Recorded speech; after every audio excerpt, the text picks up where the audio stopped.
بسم اللہ والصلاۃ والسلام علی رسول اللہ، اما بعد۔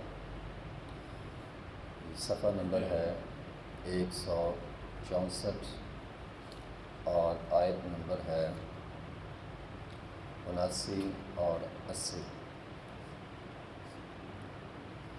اعوذ باللہ من الشیطان الرجیم،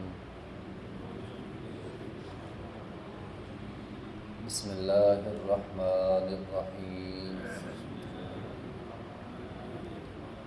ما اصابک من حسنۃ فمن اللہ وما اصابک من سیئۃ فمن نفسک وارسلناک للناس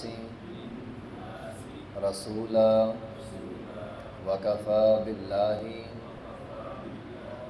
شہیدا من یطع الرسول فقد اطاع اللہ ومن تولی فما ارسلناک علیہم حفیظا۔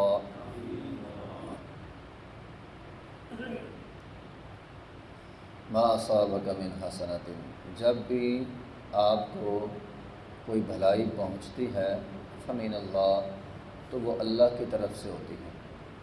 وما اصابک من سیئۃ، اور جب کوئی برائی پہنچتی ہے، من نفسک، تو وہ تیرے، من سیئۃ کوئی برائی، فمن نفسک، تو وہ تیری اپنی طرف سے ہے۔ وارسلناک للناس رسولا، بے شک ہم نے آپ کو بھیجا ہے لوگوں کے لیے رسول بنا کر۔ وکفی باللہ شہیدا، اور اللہ اس بات کو خود دیکھ رہا ہے، اللہ اس بات پر خود گواہ ہے۔ من یطع الرسول، وہ شخص جو اطاعت کرے رسول اللہ صلی اللہ علیہ وسلم کی، فقد اطاع اللہ، تو تحقیق اس نے اللہ کی اطاعت کی۔ ومن تولی، اور جس نے منہ پھیرا، فما ارسلناک، سو نہیں بھیجا ہم نے آپ کو، علیہم ان پر، حفیظا نگہبان بنا کر۔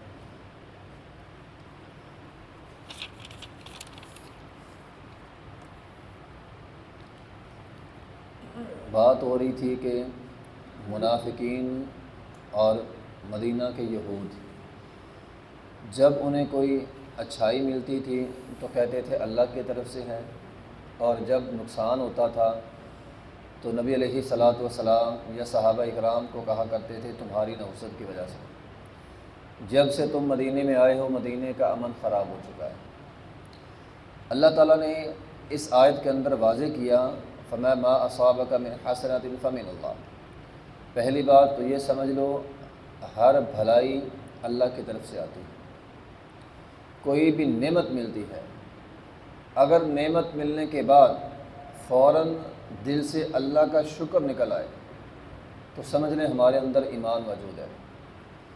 لیکن اگر نعمت ملی ہے اور دل میں یہ بات آئی کہ یہ تو میری محنت ہے، یہ میں نے مشورہ دیا تھا، میں نے یہ بات کہی تھی، اگر ایسی باتیں فوراً زبان سے ادا ہونے لگ جائیں تو پھر انسان کو غور کرنا چاہیے، دھیان دینا چاہیے کہ میں اللہ سے ہٹ گیا ہوں، میرا دھیان اللہ سے ہٹ گیا اور میں اللہ کا شکر ادا نہیں کر رہا۔ جبکہ ہمیں حکم یہ ہے کہ کوئی بھی نعمت ملے سب سے پہلے اللہ کا شکر ہے، باقی ساری باتیں بعد میں ہیں۔ اگر ہم اللہ کا شکر ادا کریں گے، لئن شکرتم لازیدنکم، اگر شکر ادا کریں گے تو اللہ مزید عطا کرے گا، اور اگر ناشکری کریں گے تو اللہ تعالیٰ واپس لے لیتا ہے۔ تو فرمایا ما اصابک من حسنۃ فمن اللہ، ہر چیز اللہ تعالیٰ کی طرف سے ہے، تو اللہ کا شکر ادا کرنا چاہیے۔ شکر زبان سے بھی ہوتا ہے، اقرار کے ساتھ اللہ تیرا شکر ہے، دل کے اندر عاجزی ہو، اے اللہ تیرا شکر ہے تو نے یہ نعمت دی ہے۔ اور پھر اسی طرح ہمارا یہ عقیدہ بھی ہونا چاہیے، یہ جو لفظ ہے نا وما اصابک من حسنۃ فمن اللہ، یہ ہمارا عقیدہ ہے، ہر چیز اللہ تعالیٰ کی طرف سے۔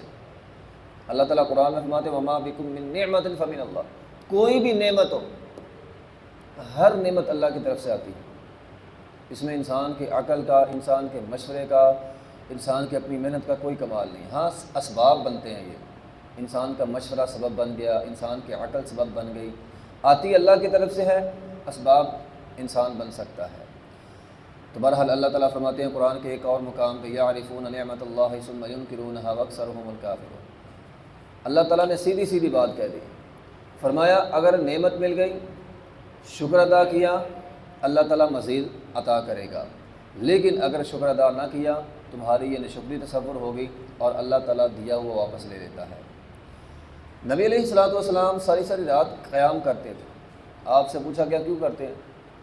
تو آپ نے فرمایا صرف شکر ادا کرنے کے لیے، یعنی صرف شکرانے کے لیے نبی علیہ الصلوۃ والسلام اتنا لمبا قیام کرتے تھے کہ آپ کے پاؤں سوج جاتے تھے، صرف شکرانے کے لیے۔ قرآن کے ایک مقام پہ اللہ تعالیٰ نے یہ بات ارشاد فرمائی ہے، وَلَوْ نَشَاءُ لَطَمَسْنَا عَلَىٰ أَعْيُنِهِمْ فَاسْتَبَقُوا الصِّرَاطَ۔ اے لوگو ہم اگر تمہاری آنکھیں لے لیں، نبینے سے پوچھو تمہاری خواہش کیا ہے تو وہ کہتا ہے میں دنیا کو دیکھ لوں۔ نبینے بننے کی سب سے بڑی خواہش یہ ہوتی ہے میں دنیا کو دیکھ لوں، جس کو ہم روز دیکھتے ہیں۔ جو بندہ بول نہیں سکتا اس کی سب سے بڑی خواہش یہ ہوگی کہ میں بول جاؤں، جو سن نہیں سکتا اس کی سب سے بڑی خواہش یہ ہوگی میرے کان کچھ سن لیں۔ اور یہ وہ نعمتیں ہیں جو ہمارے پاس موجود ہیں اور شاید ہمیں اس کا احساس نہیں ہے۔ انسان کو ہر نعمت پر اللہ تعالیٰ کا شکر ادا کرنا چاہیے۔ اگر شکر ادا کریں گے ما یفعل اللہ بعذابکم ان شکرتم وآمنتم، اللہ فرماتا ہے اگر تم شکر ادا کرنے والے بن جاؤ تو میں تمہیں عذاب کیوں دوں گا۔ تو پہلی بات تو یہ ہے ما اصابک من حسنۃ فمن اللہ، ہر نعمت اللہ کی طرف سے آتی ہے، وما اصابک من سیئۃ فمن نفسک، اور جو برائی ہے نقصان ہے آتا وہ بھی اللہ کی طرف سے ہے، لیکن اس کا سبب بندہ خود بنتا ہے۔ ایسا نہیں ہوتا کہ بندے نے کچھ بھی نہ کیا ہو اور بندے کا نقصان ہو جائے، ایسا نہیں ہوتا۔ کچھ نہ کچھ اس نے ضرور کیا ہوتا ہے جس کی وجہ سے انسان کا نقصان جو ہے وہ ہوتا ہے۔ اللہ تعالیٰ قرآن میں فرماتے ہیں ما اصابک من مصیبت فبما کسبت ایدیکم، جو بھی مصیبت آتی ہے نقصان ہوتا ہے تمہارے ہاتھوں کی کمائی کی وجہ انسان خود بنتا ہے۔ کوئی نہ کوئی کچھ نہ کچھ اس نے کیا ہوتا ہے جس کی وجہ سے انسان کا نقصان ہوتا ہے، اور پھر اللہ تعالیٰ نے اس نقصان میں بھی انسان کے لیے بھلائی رکھی ہوتی ہے۔ دیکھو نقصان ہونا تھا وہ تو ہو گیا، اب اگر بندہ بے صبری کرتا ہے، اصل میں اللہ تعالیٰ نے بندے کے نقصان میں بندے کا فائدہ رکھا ہوتا ہے۔ نقصان بندے کا ہوا لیکن اس میں بھی فائدہ ہے۔ نقصان بندے کا ہو گیا، جو نقصان ہونا تھا وہ تو ہو گیا۔ اگر وہ بے صبری کرتا ہے تو اللہ نے جو نعمت دینی تھی اللہ وہ واپس لے لیتا ہے، یہ تو بندہ ہی بے صبرا نکلا۔ لیکن اگر صبر کر لیتا ہے اللہ تعالیٰ کوئی نہ کوئی نعمت دیتا ہے، پھر صبر کرنے سے اجر ملتا ہے، پھر صبر کرنے سے انسان غور و فکر کرتا ہے کہ کس وجہ سے میرا نقصان ہوا ہے، بندے کی اصلاح بھی ہوتی ہے۔ گویا صبر کرنے سے اجر بھی ملتا ہے، بندے کی اصلاح بھی ہوتی ہے اور مزید نعمت بھی مل جاتی ہے، تینوں چیزیں بندے کو واپس مل جاتی ہیں۔ لیکن جو بندہ بے صبری کرتا ہے، بے صبری کا گناہ بھی ہے، اور وَلَئِن كَفَرْتُمْ إِنَّ عَذَابِي لَشَدِيدٌ کے تحت بے صبری کی وجہ سے انسان پر کوئی نہ کوئی مصیبت اور آ جاتی ہے۔ اس لیے انسان کو ہر حال میں اللہ کا شکر ادا کرتے رہنا چاہیے۔ وَأَرْسَلْنَاكَ لِلنَّاسِ رَسُولًا، اور بھیجا ہم نے آپ کو لوگوں کے لیے رسول بنا کر، وَكَفَىٰ بِاللَّهِ شَهِيدًا، پوری انسانیت کل قیامت کے دن میدان محشر میں جمع ہوگی، سب کی گواہی رسول اللہ صلی اللہ علیہ وسلم دیں گے یا امت محمدیہ دے گی کہ تمام انبیاء نے اپنی اپنی دعوت جو ہے وہ پہنچا دی۔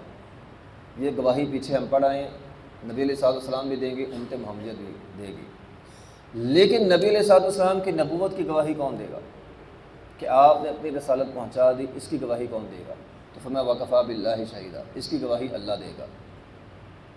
تمام انبیاء نے رسالت پہنچا دی، اس کی گواہی نبی علیہ السلام دیں گے، اور نبی علیہ السلام نے اپنا پیغام امت تک پہنچا دیا، اس کی گواہی اللہ تعالیٰ خود دے گا۔ تو وَكَفَىٰ بِاللَّهِ شَهِيدًا، اللہ کافی ہے، اللہ کی گواہی کافی ہے۔ جب اللہ نے کہہ دیا آپ نے رسالت پہنچا دی تو کسی اور کی گواہی کی ضرورت ہی پیش نہیں رہے گی۔ تو وَكَفَىٰ بِاللَّهِ شَهِيدًا، اللہ کافی ہے گواہی دینے والا۔ مَن يُطِعِ الرَّسُولَ فَقَدْ أَطَاعَ اللَّهَ، جو اللہ کی، یہ اللہ تعالیٰ نے ایک کلیہ بیان کر دیا، یہ حجیت حدیث پر قرآن کی سب سے بڑی اور سب سے مضبوط آیت ہے۔ من یطیع الرسول فقد اطاع اللہ، اللہ نے مختصر بات ہی ختم کر دی ہے۔ جو نبی کی اطاعت کرے گا وہ اللہ کی کرے گا۔ ایسا ہو نہیں سکتا بندہ کہے نہیں میں حدیث کو نہیں مانتا قرآن کو مانتا، ایسا ہو ہی نہیں سکتا۔ وہ قرآن کو بھی نہیں مانتا، قرآن کو وہ مانتا ہے جو حدیث کو مانتا ہے، جو حدیث کو نہیں مانتا وہ قرآن کو نہیں مانتا۔ من یطیع الرسول فقد اطاع اللہ، اللہ تعالیٰ نے بات ہی ختم کر دی، سیدھی سی بات ہے، ایک عام سا اصول ہے، سادی سی بات ہے۔ من یطیع الرسول، جو اللہ کی رسول کی اطاعت کرے گا، فقد اطاع اللہ، وہ اللہ کی اطاعت کرے گا۔ ومن تولی فما ارسلناک علیہم حفیظا، جو آپ کی بات نہیں مانتا، کوئی بات نہیں، خیر ہے، آپ کا کام ہے بات پہنچا دینا، آگے حساب کتاب لینا وہ آپ کا کام نہیں ہے۔ اللہ تعالیٰ پیغمبر کو فرما رہے ہیں وہ آپ کا کام نہیں ہے، وہ اللہ کا کام ہے، اللہ خود حساب و کتاب لے گا۔ تو ہم نے نماز کیسے پڑھنی ہے، روزے کیسے رکھنے، عبادات کیسے کرنی ہے، وہ طریقہ جو نبی علیہ السلام کا ہے، اس طریقے پر عمل کریں گے، گویا ہم نے اللہ کی بات مان لی۔ فرمایا جس نے میری بات مانی اس نے اللہ کی بات مانی، جس نے میری نافرمانی کی اس نے گویا اللہ کی نافرمانی کی ہے۔ تو نبی علیہ السلام کی اطاعت میں اللہ کی اطاعت ہے، اور آپ کی اطاعت نہ کرنا گویا اللہ کی اطاعت نہ کرنا ہے۔